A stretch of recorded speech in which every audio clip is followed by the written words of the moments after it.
Kottachery service സഹകരണ ബാങ്കിന്റെ ഓണവിപണിക്ക് തുടക്കമായി. റബ്കോ ഫർണിച്ചറുകളുടെ വായ്പമേളയുടെയും റിസ്ക് ഫണ്ട് വിതരണത്തിന്റെയും ഉദ്ഘാടനം നടന്നു. കോട്ടച്ചേരി സർവീസ് സഹകരണ ബാങ്ക് ഓണം വിപണിയിലെ വിലക്കയറ്റം നിയന്ത്രിക്കുന്നതിനും ഗുണനിലവാരമുള്ള ഉൽപ്പന്നങ്ങൾ പൊതുജനങ്ങൾക്ക് എത്തിക്കുന്നതിനും സംസ്ഥാന സർക്കാരും കൺസ്യൂമർ ഫെഡുമായി ചേർന്ന് കോട്ടച്ചേരി സർവീസ് സഹകരണ ബാങ്ക് നടത്തുന്ന ഓണം വിപണനമേളയുടെയും റബ്കോ ഫർണിച്ചറുകളുടെ വായ്പാമേളയുടെയും റിസ്ക് ഫണ്ട് വിതരണത്തിന്റെയും ഉദ്ഘാടനം നടന്നു. നിത്യോപയോഗ സാധനങ്ങൾ 13 ഇനങ്ങൾ സബ്സിഡി നിരക്കിലും കൂടാതെ മറ്റ് 22 ഇനങ്ങൾ വിപണി വിലയേക്കാൾ പരമാവധി വില കുറച്ചുമാണ് ഓണവിപണിയിൽ വിൽപ്പന നടത്തുന്നത്. ബാങ്ക് പരിധിയിലെ 2700ഓളം കുടുംബങ്ങൾക്ക് ഓണച്ചന്തയിലൂടെ സാധനങ്ങൾ ലഭ്യമാക്കും. ബാങ്ക് പ്രസിഡന്റ് എം രാഘവൻ ഉദ്ഘാടനം നിർവഹിച്ചു.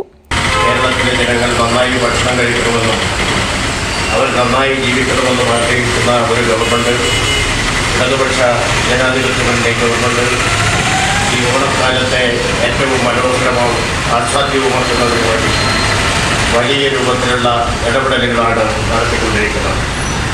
ഞാൻ മനസ്സിലാക്കിയത് 20,000 കോടി രൂപയാണ് ഗവൺമെന്റ് സാമ്പത്തികമായ നല്ല ഞെരുക്കത്തിലും 20,000 കോടി രൂപയാണ് കേരളത്തിലെ ജനങ്ങളുടെ സാമൂഹ്യക്ഷേമ മേഖലയ്ക്ക് വേണ്ടി ഈ ഓണക്കാലത്ത് ഗവൺമെന്റ് ചെലവഴിച്ചത്. സർക്കാരിൻ്റെ ക്ഷേമ പദ്ധതികളിലേക്ക് പെടാത്ത ഒരു കുടുംബങ്ങളും ഇല്ലാത്ത വിധം കേരളത്തിലെ ഓണ പരിപാടികളിലേക്ക് സർക്കാർ നടത്തിയിരിക്കുകയാണ്. സാമൂഹ്യ പ്രവർത്തകൻ എ ഹമീദ് ഹാജി വായ്പാമേള ആദ്യ കാർഡ് ഏറ്റുവാങ്ങി. റിസ്ക് ഫണ്ട് വിതരണം Hosdurg assistant registrar P Lohithakshan വിതരണോദ്ഘാടനം നിർവഹിച്ചു.